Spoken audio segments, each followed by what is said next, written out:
Hey, Raider Nation, how you guys doing for this Monday evening? I'm your host, Phil Jones, and welcome to another great episode of the Unfiltered Truth. The Mondays, it's just,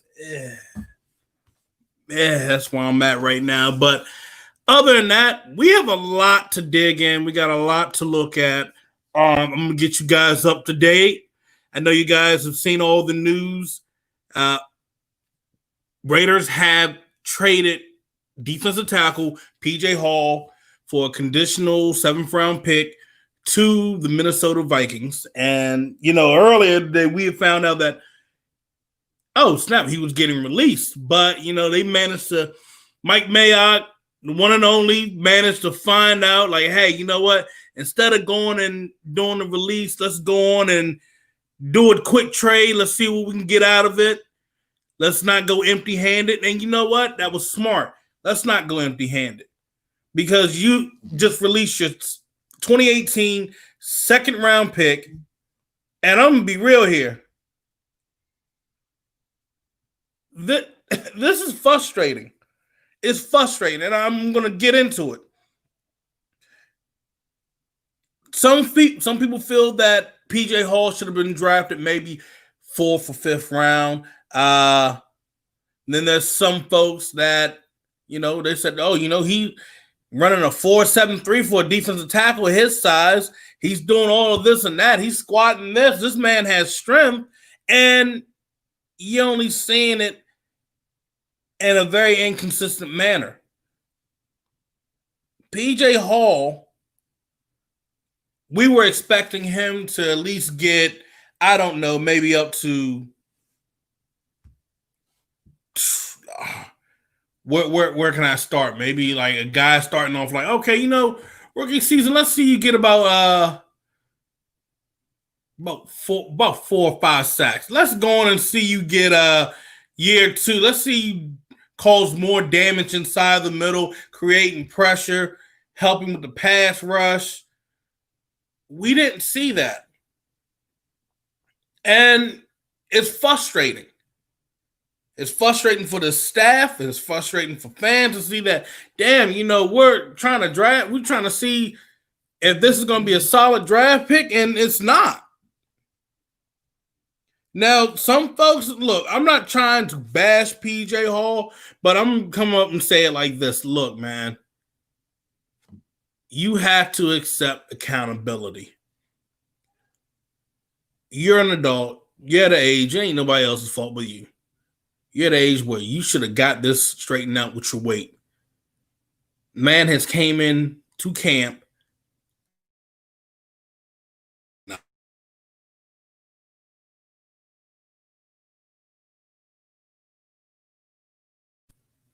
There we go. That was weird.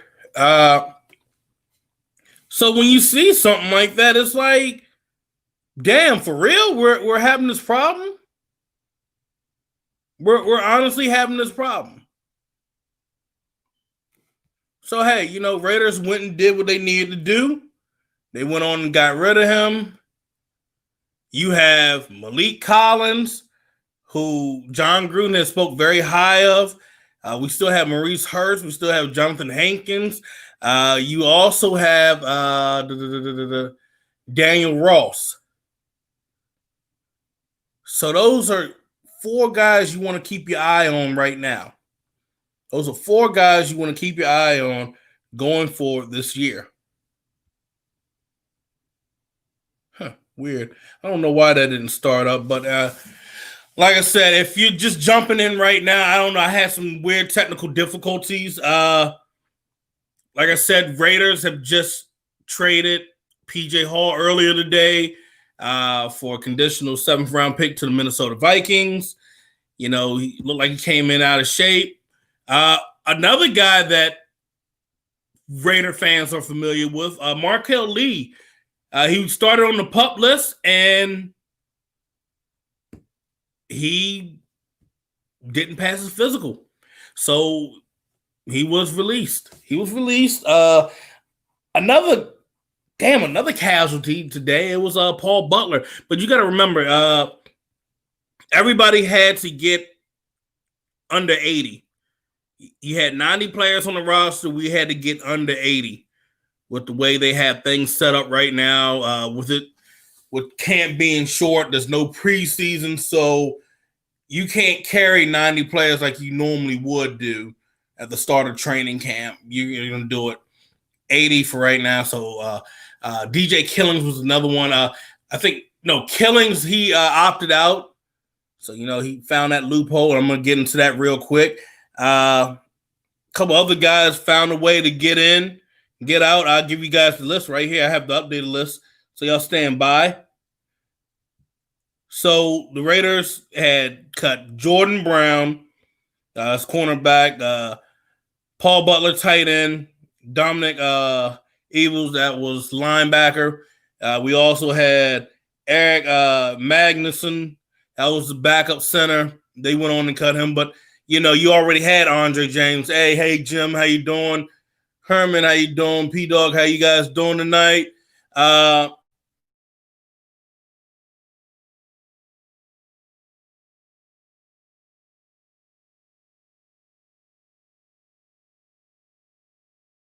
Is acting out. I don't know why.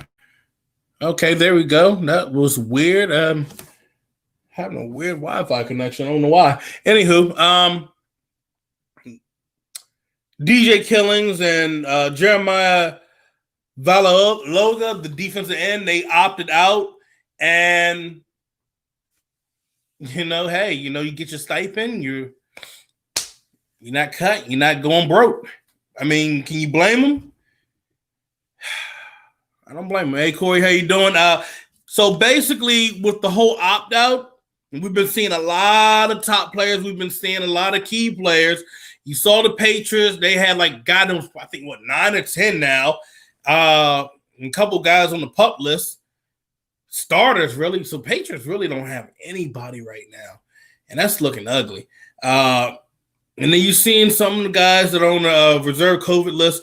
Devontae Booker, I know we spoke about this the other week, last Thursday. He's on the reserve COVID list. Just like I was seeing a couple of the quarterbacks like Matthew Stafford and Gardner Minshew. This list is going to continue to grow as the next couple days go by. They're going to be still doing a few more testing. Guys that passed their physicals and their COVID testing, their two COVID tests, you got to come up negative. I know Doug Peterson, he came in positive for the Eagles. Hope he's all well. Hope everybody's all well. I don't want nobody getting sick with this crap. But looking at the Raiders so far, everybody's been good to go after Devontae Booker. The Raiders did sign Jeremy Hill. The only thing with Jeremy Hill, he's been out for 2 years. 2 years away from the game. Sometimes you're not always the same, but what can I say? I'm not going to knock you down. If you've been staying in shape, you've been managing to say, hey, we're going to make sure that I got my body right. I can compete and be your number 2 guy, maybe your number 3 guy. Or I can just be your workhorse guy just to come in and take an ease off of Josh Jacobs. And then we can all mix it up. Because with John Gruden, he'll run all 4 of his backs, and then he'll also use his fullback. So that being said, if he's going to make this roster, then so be it. That's all good. But the thing of it is, what just gets me the eyebrow raise, you've been out for 2 years. You had the ACL injury. You couldn't get signed back in 2019. That's what was it's just a little weird, As another guy that's on the free agency market, I wouldn't be shocked that the Raiders try to get Lamar Miller's still out there. So if they feel like they need to go in and get a running back, Lamar Miller could be that guy. He's not that far off. He was pretty solid for Houston. I think he would do excellent in our system, especially as a receiving back and also being able to run the ball. If that were the case, who knows? Jalen Richard could be the odd man out in that situation. But that's something to look at. But yeah, right now, as we're looking at this, And I don't know if some of you guys got a chance to look at my projected 53-man roster. It's starting to shape up pretty much right. I'm gonna read some of you guys' questions. I know I've just been rambling a little bit, just trying to get you guys up to date. Okay. What do you think our linebackers going to look like this year? We're going to see Corey Littleton. You're going to see Nick Kwiatkowski. You're going to see Tanner Muse. Like I've been saying, I've been trying to give you guys this heads up. Yeah, you're going to see him on special teams, but you're going to see him come in and play in that starting lineup. When they go into a base 43, you will see Tanner Muse out there because now they can have a little bit more wiggle room to like, Tanner Muse, this kid, and unofficially, he ran a 4.39. That's how fast he is, yes. Tanner Muse is he's a fast linebacker. I mean, yeah, he played safety, he played corner, nickel corner in some formation for Clemson. But having him play linebacker, that's a big guy. I'm going to tell you this, bro.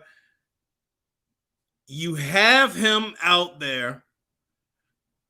If we get in a situation when we get a guy lined up in the slot, Tanner Muse can handle it.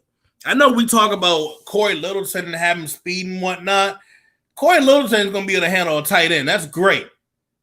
Same with Kwiatkowski. But now you got another linebacker that can kick out and cover a running back, a speedster running back, or shit. You might be in a situation where he might have to cover another wide receiver.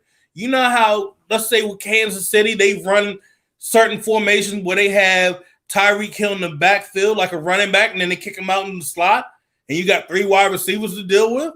So instead of dealing with your safety coming down, you can have him kick out and cover, and he can do it. And you know what? I feel comfortable with that. And I hope you guys feel the same way.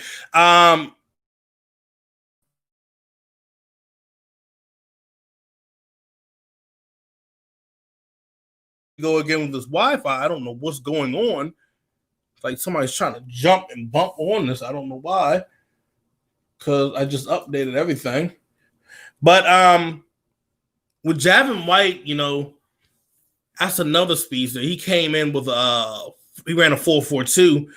I know he's safety, made his transition to linebacker from safety, but that's another guy right there. If you guys were watching the show last year, I talk about trying to have a nickel backer, and no, I'm not talking about Nickelback, okay? Like the band. I'm talking about a linebacker and a nickel package, But you want to have those linebackers to be able to have the speed to kick out and deal with who's ever in the slot, whoever's kicking out and hitting the flats, hitting on the crossing route, because you're going to have to drop back a couple of times. And the thing is, if you look at the linebackers that the Raiders have right here, oh, shut up, Rich. I don't like Nickelback, okay? Look at this photograph. But you look at the linebackers that the Raiders have, they can all handle coverage. That was kicking our asses for the past 2 years. No, you know what? For the past decade, really. For the past decade, we've had our linebackers getting their ass kicked in coverage. I know you guys saw how Tahir Whitehead would just be slaughtered in coverage. You remember I go on and show you guys. You guys remember when I showed you the Minnesota game? You look at how Vontaze Burfict's ankles just got broken. It was just like slide to the left, slide to the right. I'm like, come on, man. Yeah, CL Moore was all right in coverage, but it wasn't consistent enough. But the thing of it is, you have linebackers that can keep their feet on the ground. They can stay up, follow the ball, and drop back into coverage. They're that good. And they have that the familiarity to playing in a 3-4 and a 4-3. So 3-4. Sometimes you got a little bit more coverage duties you got to do, but with them going in the 4-3, hey, they can handle it. And that's a solid, and that's what we need. Now, I know some people said with Corey Littleton that they're worried about his run, his basically run defense. And if I'm Corey Littleton, you just got to be smart. You just got to make sure you're not getting engulfed by the by the offensive lineman. I mean, it's not that hard. You're just going to have to work on quick feet and just not stay there and just like get caught up in la la land. And I looked at a couple of his tape and I'm like, that's what usually happens with Littleton.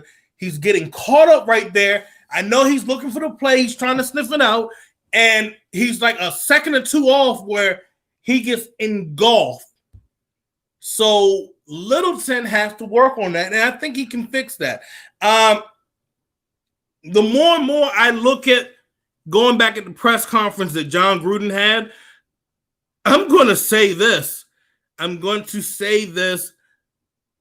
We need to keep a major eye on Rod Marinelli, because Rod Marinelli, I believe he's having more say in this defense than Paul Guenther. And when you see that right there, that's like, I'm overseeing once you F up, this is my job.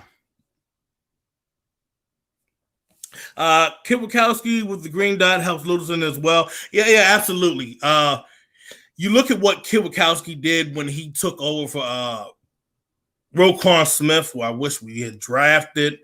Oh, man, that would have been solid for us. We probably wouldn't look that shitty on defense in 2018. But, you look at what Kit Wachowski can do. He can get guys set up in place.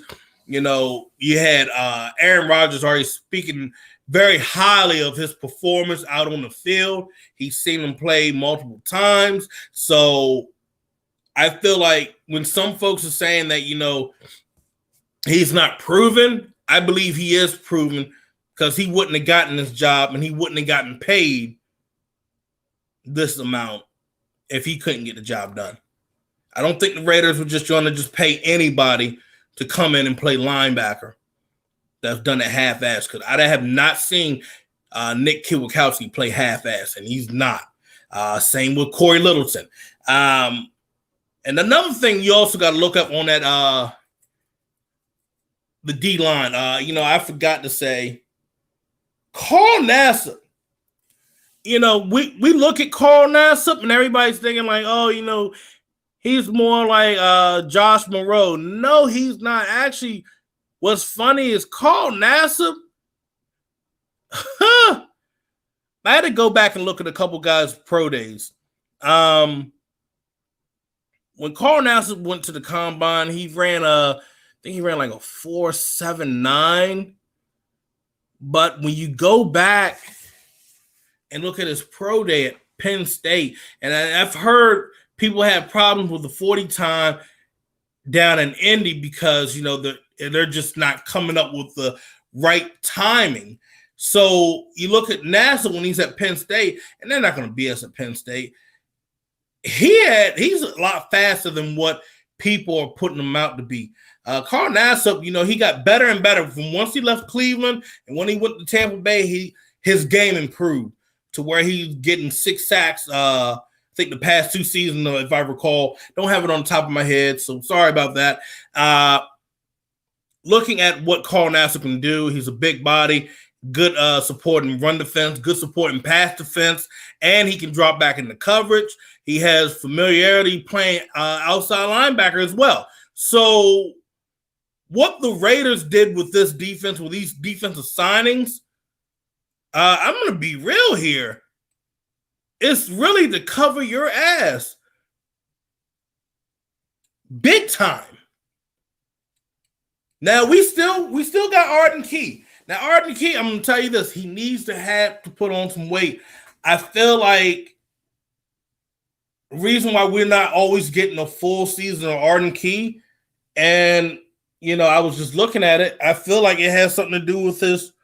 It has something to do with his weight. He's not being able to take on. He's really not being able to take on so much. You got a skinny ass guy like him coming in trying to be the speed rusher, and everybody likes a speed rusher. He's got a bend, but you're getting pushed around like a rag doll. You're gonna take more. You're gonna get bruised up. You're gonna get your ass kicked. He needs to bulk up a little bit. Doesn't it have to be like, oh, I'm bulked up and I'm at 285 pounds? I mean, no. If he can get up to at least 255, a little bulked up, I would not have a problem. And I would say right there, Arden Key would have a chance to revitalize his career. The problem is Arden Key can get back there, but the main problem is Arden Key cannot wrap up and get the sack. And we need him to get the sack big time. You look at the Houston game. If he had wrapped up and got the damn sack, who knows? Who knows how that season would have turned out? Who knows? But, all Arden Key went and did was, I'm going to kick you in the eye. And you're just scratching your head, just wondering, like, dude, it's now or never, because John is not waiting around. John is getting irritated, and John is pissed. What I mean by John is pissed right now, he's pissed to the point where I cannot meet up with all of my players like how I planned on doing this year. I cannot do the things that I would normally do. I have to readjust, and I have to make sure we're fighting. To be honest, the Raiders, we could say that they are fighting 3 battles.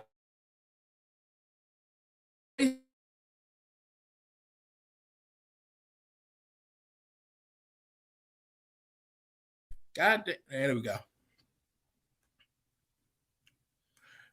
They're also fighting the virus, and that's the hard part. Oh, who's this?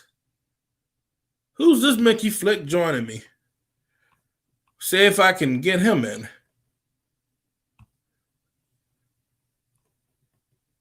Oh, no, can't. There we go. Yo. Robinson, hey, how you doing tonight, dude? It's been a long, hectic day, but I'm here to talk Raider football and uplift the glory. Well, I'm talking about what can happen. I'm talking about Arden Key. I'm talking about, hey, PJ Hall's gone. We moved on from that on to the next. We got other guys that can get the job done. We're talking about John's pissed. John can't do what he normally would do. So he got to adjust. He's got to be like, okay, I'm going to have to do this. I'm going to have to do that.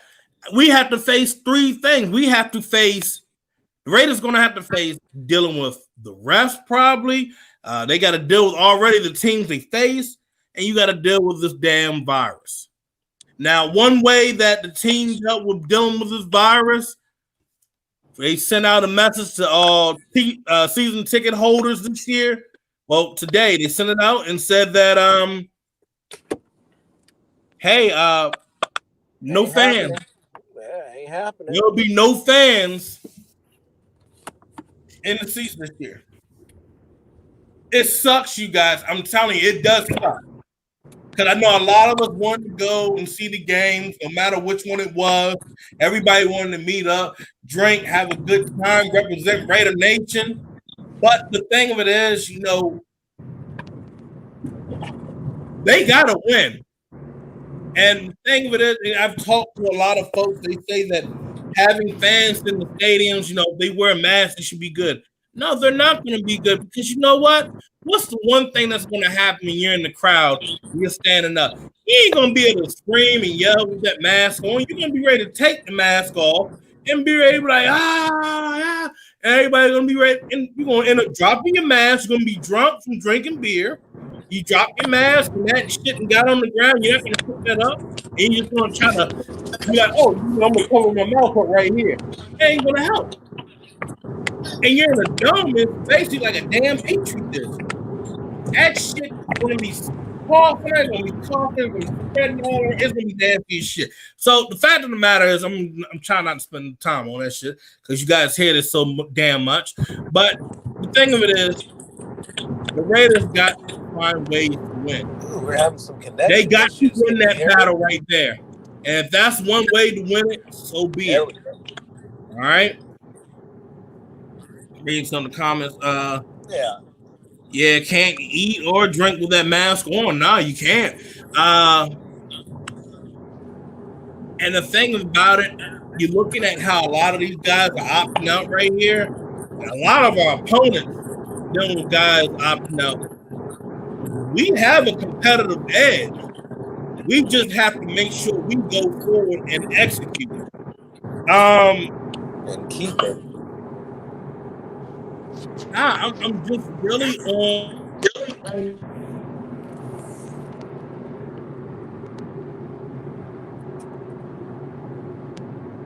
quarterback. And I mean, the way people were talking him up, it was just like, what am I missing?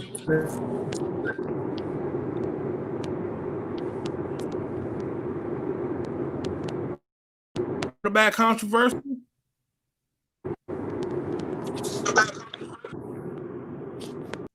I mean, let's be real here. Uh-oh, we lost Phil down.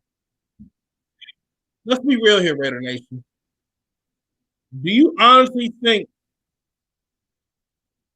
we have a quarterback controversy?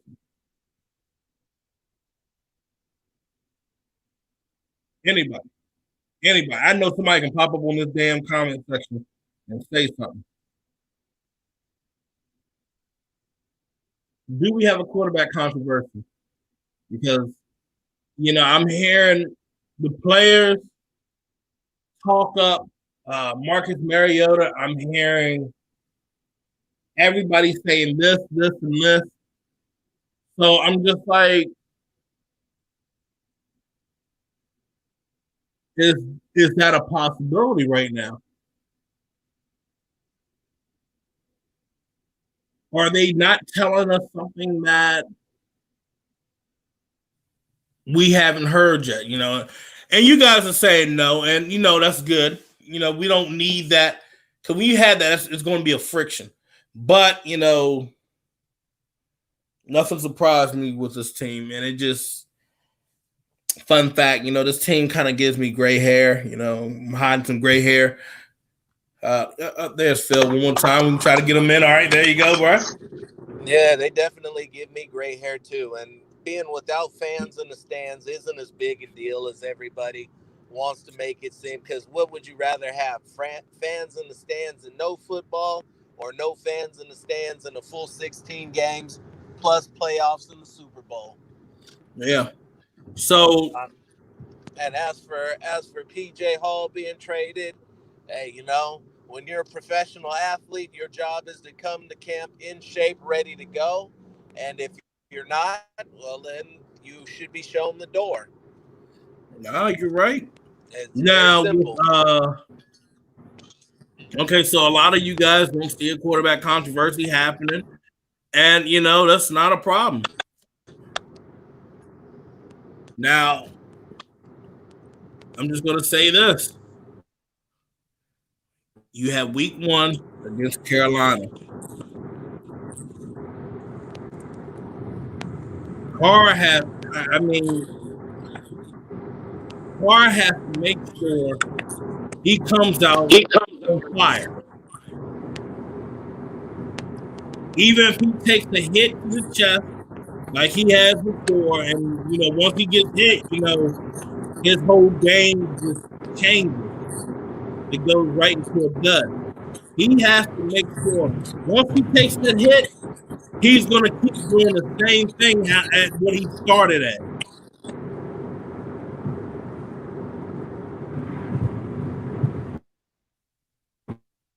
Can you hear me, Phil? No, that's real. Yeah, I can hear you. Right now we're Okay. good. Like I said, the speed is getting kind of choppy out here on the road, so bear Gotcha. with me if I'm zoning in and out. But yeah, Okay. Carr has got. There used to be. I remember when he used to practice, when he would tell guys to hit him in practice, and to push him on the ground when coach told him not to. And I'm fairly certain he's not doing that anymore because nobody allows you to breathe on the quarterback. But at some point, he's got to get used to getting hit. I mean, That's real. you can't go on the field during game time with a red jersey on and expect guys to peel off of you and allow perfect throwing lanes and perfect throwing situations for practice. It's just not going to happen. And the reality is that, like you said, the book is out on Carr, and they know how to stop him. Hit him. No quarterback likes to get hit. Carr likes it even less than no quarterback. That's why the ball comes out so fast. And when you've been injured a couple times, like I said, it's hard to knock him for that. But the position requires you to stand tall, take that hit, deliver a catchable ball on time where it needs to be for the greater good of the team. Not to check down every play, get the ball Yep. out before your receiver finishes his routes, and then blame him for it. That's real. Uh, Rolling Dubs. Carr is a better thrower. Mariota is a better scrambler. If Carr ran more, it's no contest. I believe having Mariota will push Carr to being a better quarterback. That's a possibility, yeah. Because if you really look at it over the years, he's never had anybody to come in that could be challenging to him. He's never had a quarterback that has really came in to challenge him. And Mariota, who's younger than him, that has started and has been to the playoffs more than him. You know, he can challenge him. He says Jesus protects him, but he is always afraid. You know, you can't be afraid of the good Lord.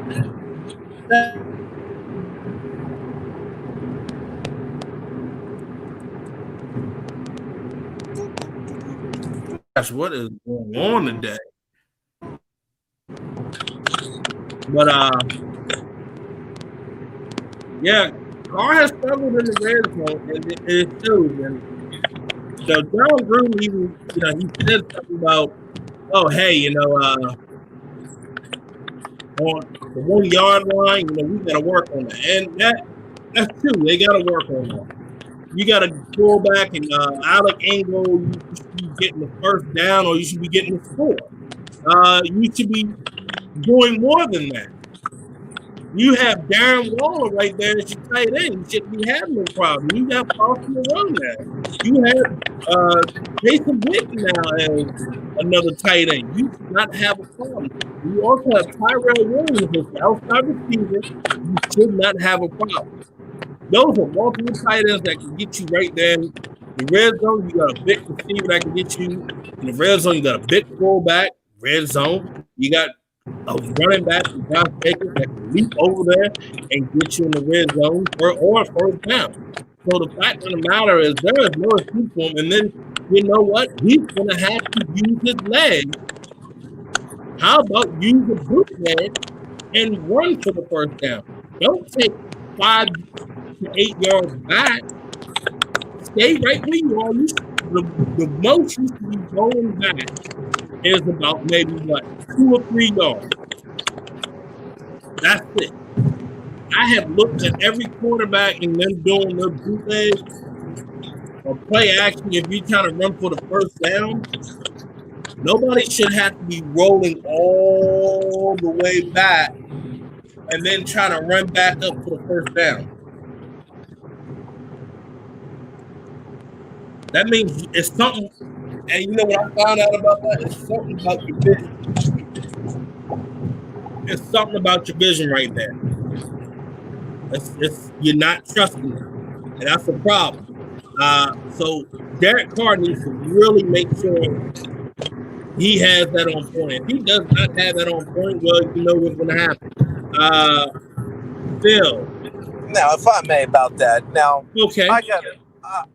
To me, when you bring up the fact that Derek Carr's never had anybody to push him, I agree with that wholeheartedly. And competent, as Jim Harbaugh used to have a saying, that iron sharpens iron, and you can't be the best version of yourself until you feel somebody's hot breath on your neck, till you feel that guy breathing down on you, know he's tapping you on the shoulder, waiting for a hiccup, waiting for you to step to the side just ever so slightly and give him an opportunity to step in and take your job from you. Remember, John Gruden is into nightmares, and Carr and the Carr stands will tell you and scream to high heaven, "Oh, Mariota's a backup."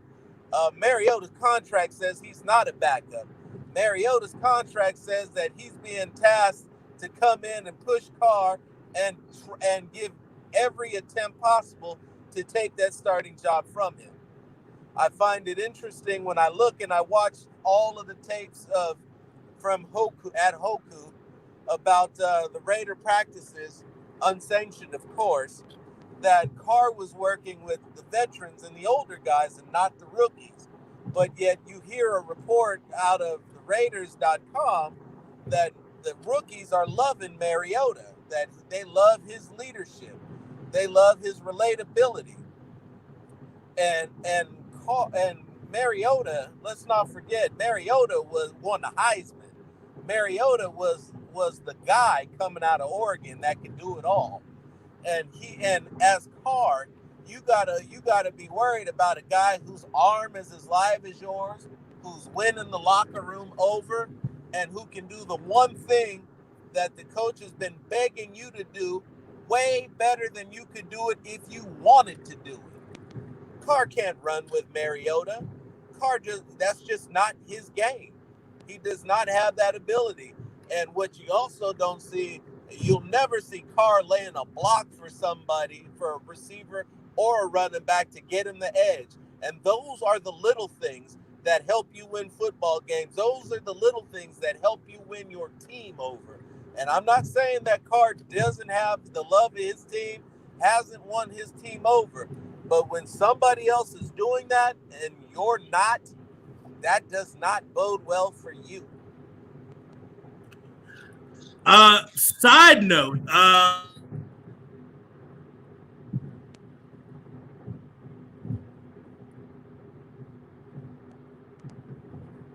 and I just can't believe it.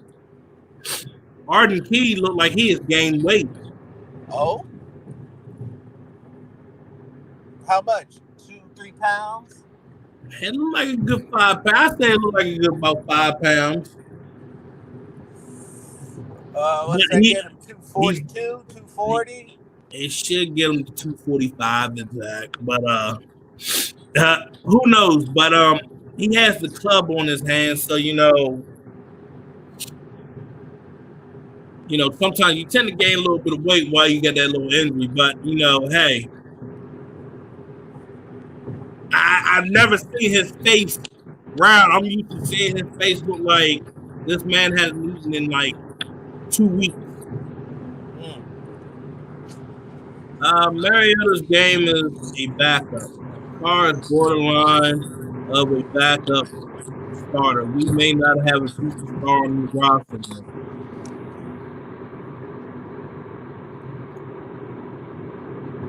How can we say that Mariota's game is a backup?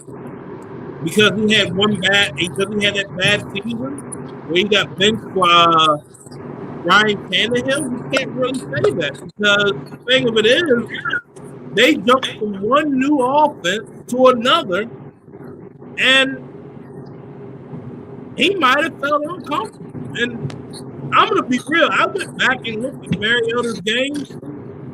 Interior pressure was there a lot. I mean, quickly. It was ugly. There. It was there, and it was there quickly. And for everybody who wants to gloss over that and call him a horrible quarterback, interior pressure was the only thing that rattled Tom Brady when he was at his peak, because you just can't get away from it when you hit your back foot on the top of your drop, and there's Yeah. a 300-pound dude already in your face. I mean, You stop looking downfield.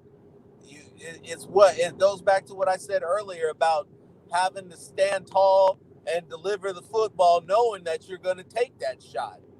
let's be real here. This man got clobbered by Calais Campbell, but I think what 8 or 9 times in that game. He got sacked about 12 times in that game. He got beat up.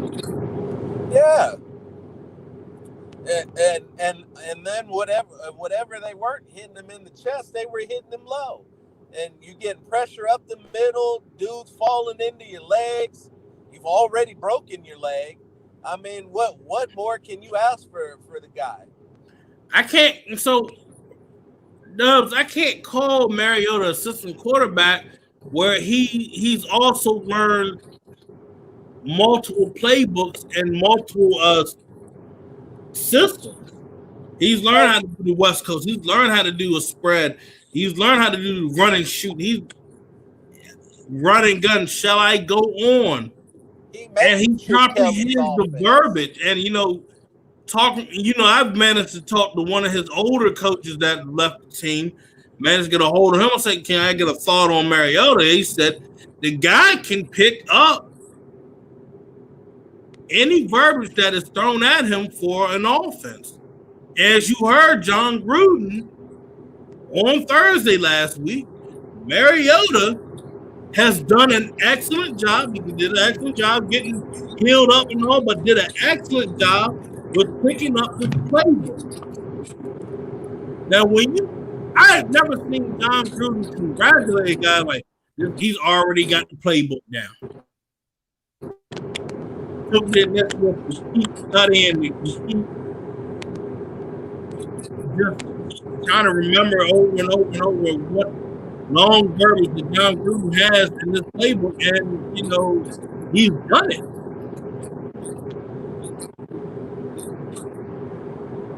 So I'm gonna say this, and that's another feather in. I'm gonna say this real quick, Bill. Because can you hear me? Yeah. I'm gonna say this real quick. Carr does need to be worried, and he needs to be worried in these next couple of weeks, because next week you're putting the shoulder. You guys are putting the shells on. Gruden is not praying for a Gannon part 2.0. No, we're not looking at that. He's praying for all John Gruden wants to be a quarterback that can scan the field, read the defense, and get the job done, and not settle for what, 3 points or 3 and out.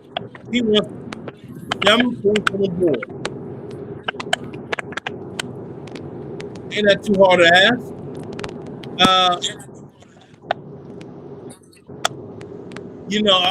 want to go over this. I don't know. Like I said, I don't know if some folks saw my projected 53-man roster,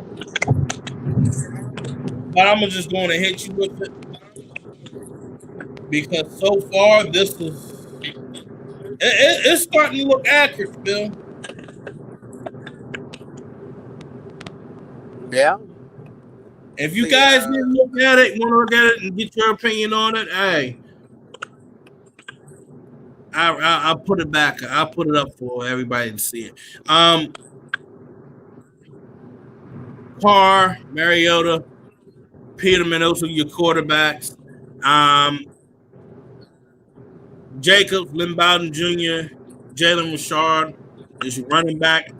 During the time when I did this, wasn't sure about Jeremy Hill. Still not sure about Jeremy Hill. In goes your fullback. Your receivers are going to be your 6 right here. Ruggs, Williams, Renfro, Jones, Edwards, and Aguilar. 3 tight ends, Waller, Witten, Foster. Your line, your starting 5 is going to be Miller, Incognito, Hudson, Jackson, Brown. The backups are going to end up being Denzel Good, Jordan Devy, Andre James, Johnson, and David Sharp. Defense,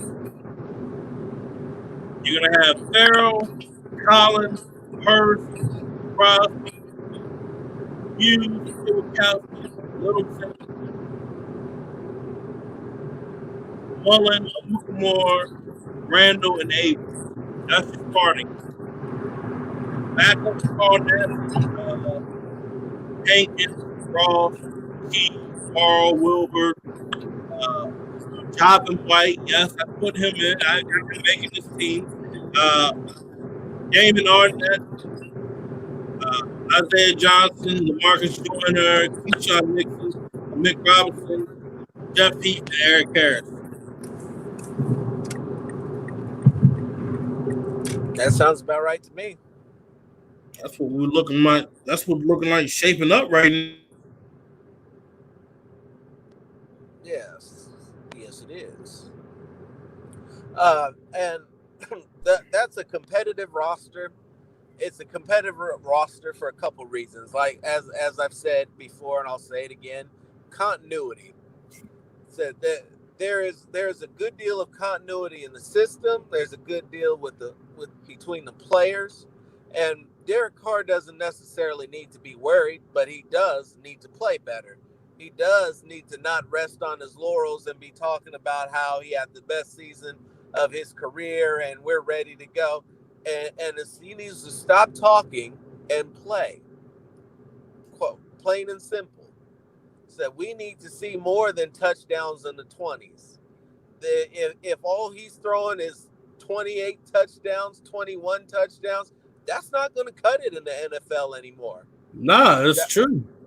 That's not good enough.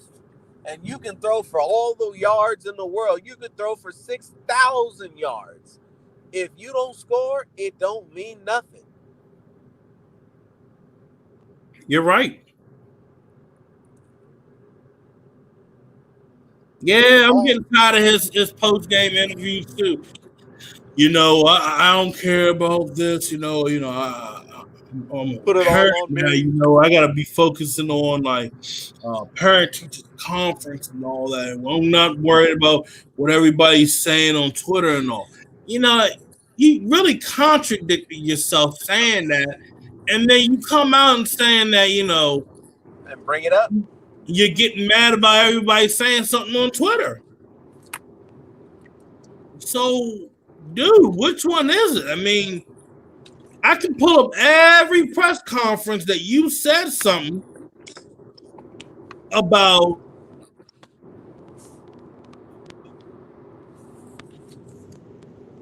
Told us to put it all on you. We're hearing that all the time. And the thing of it is, you come out now and say, no more excuses, blah, blah, blah, blah, blah. But, dude, you had a laundry list. Like, you checked out. Like, you mentally checked out, man. And it's not hate. It's just your body language just projected to everybody. And what you're just literally saying is like, you sound like a man that has been defeated and that is just worried about being a family guy.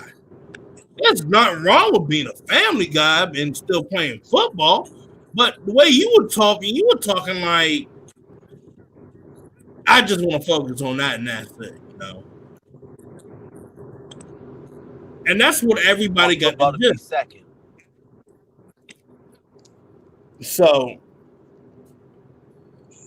Phil, it's really on him. And I mean, I just like I said about PJ Hall, accountability. Because it seems like he'll say, "Oh, I didn't have this, I didn't have that," and I think that the Raiders were like, "You know what? to keep him from saying that he doesn't have this, I he doesn't watched have Green Bay. that. You know, because he has, dude has everything that he needs. I mean, dude, you have speed all through the receiving core. You have even speed for your tight ends, your running backs. I mean, shit. I mean, you even got an offensive lineman that can play running back and tight end. And that's John Simpson, guys. So, Phil, I'm just like,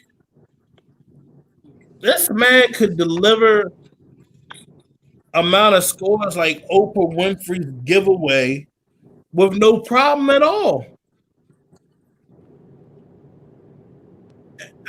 I am wrong. About that life. I mean, literally, you can have a touchdown giveaway all season. You get a touchdown. You get a touchdown. You get a touchdown. I mean, to be honest with this offense, Derek Carr is capable of throwing about 30, at least 30 or more touchdowns. Absolutely. Not even 25, but I'm saying 30 plus.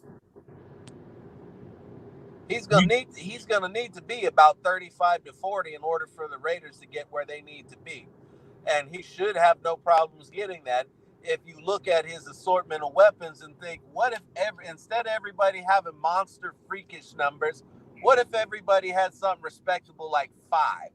5 for Renfro, 5 for Ruggs, 5 for Jacobs, 5 for Bowden, 5 for Williams, 5 for Jones, 5 for Aguilar. That's true. 5 for Witten, 5 for Moreau. 5 isn't an unreasonable number, but when you put it all together and it's with all the multiple targets, guess what?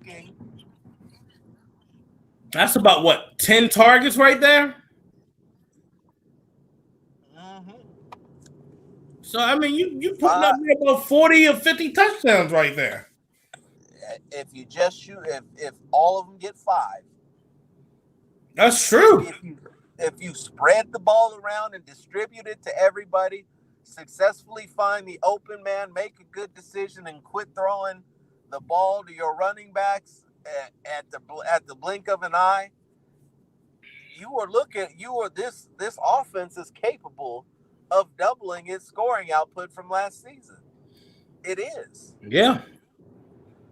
And if they don't, they're going to put in a guy. They're going to give somebody else an opportunity because there's too much weaponry for them to not be scoring any points. There's too many options. They literally can play two different styles of football. They can play traditional football with the veterans, or they can go with the young bucks and play college ball with Mariota. Because Mariota is all about read option, quick decisions, getting rid of the ball at the blink of an eye, or just flat out pulling it and run off of a fake. You have to respect his legs and his running ability. Otherwise, you're gonna be watching him run up the field. Yeah. I mean, like overall, when you look at this offense, the only team that should probably be ahead of you with it being a high-powered offense, I'm gonna say Baltimore. Yeah, Kansas City. Seattle.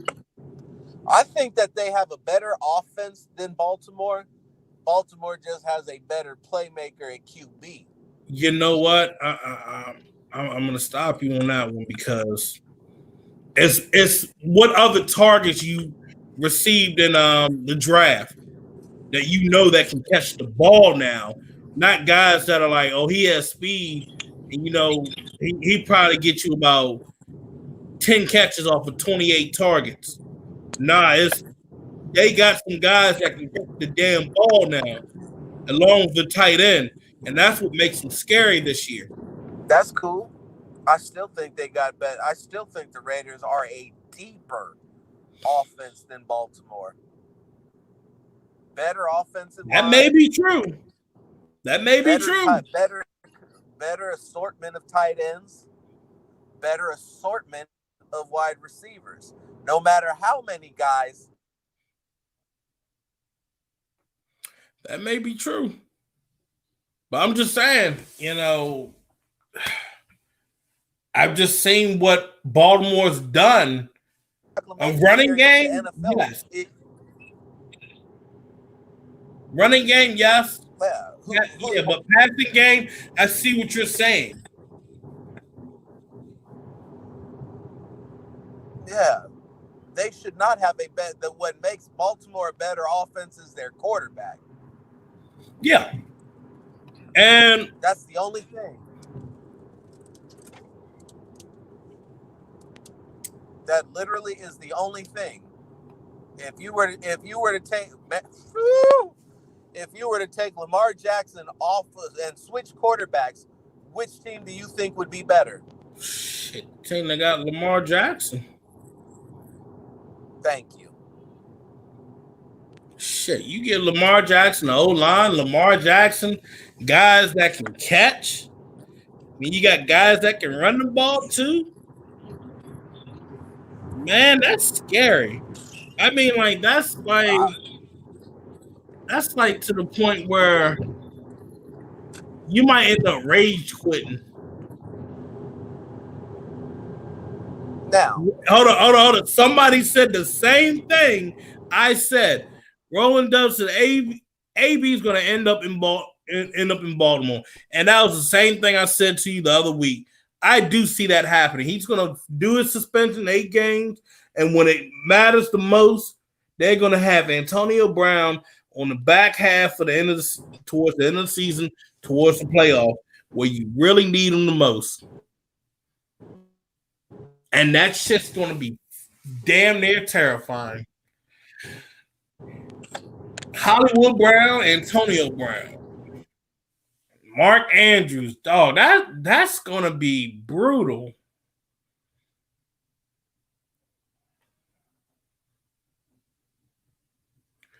Oh, I lost Phil. Damn.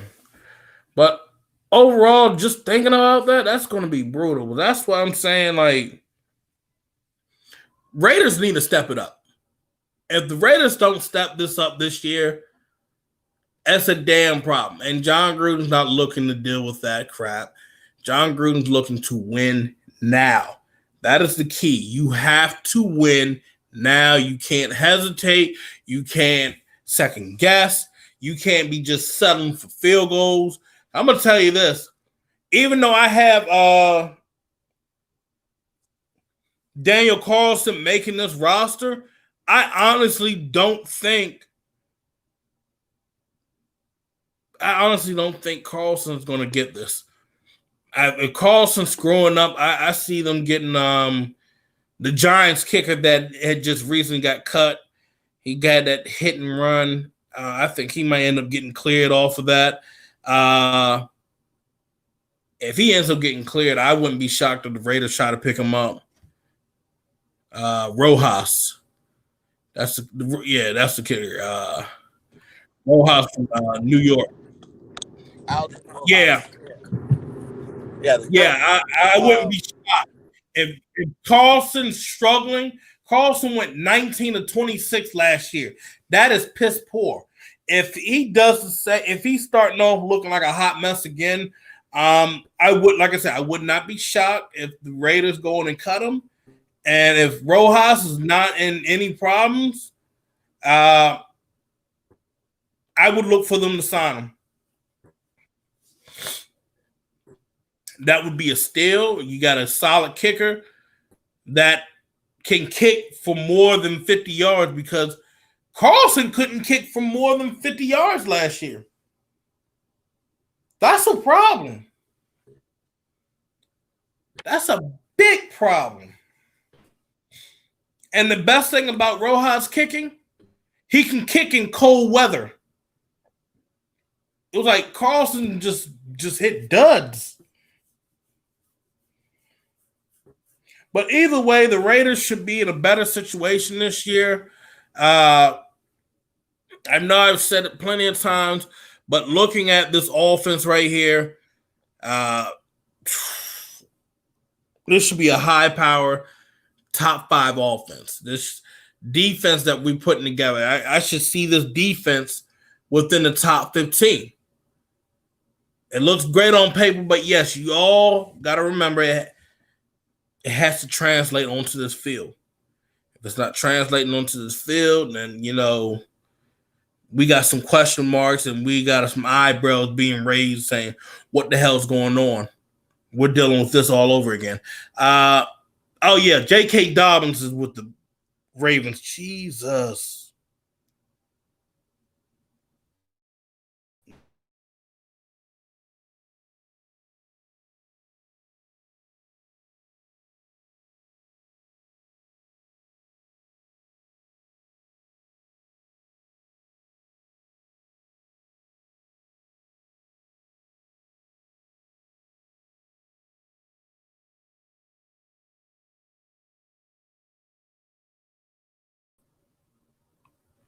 There we go. But anyway, I don't know what's been going on. They said StreamYard's acting up. It's the site I stream multiple. I stream on multiple sites, so I don't know. It's something's going on with their site. I think too many people are getting on. But other than that, look, we're gonna go on and wrap up tonight's show. You guys are going to end up catching me during the week because there's going to be more going on. Guys got to do a little bit of workouts today. Not that much to really hit on, but so far so good. Looks like everybody that we expect on this 53-man roster is good to go. Other than that, appreciate you guys tuning in tonight. Phil tried to get in. I know Phil was coming home, traveling over in California, got on the mountains and whatnot. It's a pain in the butt, but appreciate you guys tuning in. You guys can catch the show on recap. It's on our YouTube page, The Unfiltered Truth. Go on and subscribe. You can catch all of our latest shows that we've had. We're on Spotify through IE Sports Radio, Spreaker, iHeartRadio, iTunes. You guys can go and recap all of our shows. Just look for The Unfiltered Truth. We also have another YouTube page for the IE Sports Radio. Go on and give that a check and go on and give that a subscribe. What am I missing? Oh, yeah. Look, we have other shows for IE Sports Radio. Go on and give those a check. We have our volleyball show. We have our NASCAR and Formula One and Indy 500 racing shows. We have our baseball show. So you guys tune in, find out what's going on with the damn Cardinals and Marlins getting the Rona and everybody just having their team fall apart. We also had the Fast Break show. You guys can check that out. You know how I first started that show. I had to retire from the show. Just too much on my plate. But we got two young cats running it, and they're spitting hot fire. They clowning Lou Williams, going to Magic City, getting them lemon pepper wings and getting a little bit of something else. So you guys can recap some of them Fast Break shows and got the defining moment with the strong guy, the one and only Larry B. Go on and check that out. Especially Turan on his volleyball show. You guys go on and check those out. Other than that, hey, appreciate you guys' time. I'll be on Twitter. Catch me on Phil Jones NFL. We'll chat. We'll talk more football. And the clowns that wanted to come at me about, PJ Hall, he's going to make this team. Yeah. Remember, I know my shit. I get you a Football for Dummies book. But other than that, you guys take care. God bless. Enjoy the rest of the evening. I'm out.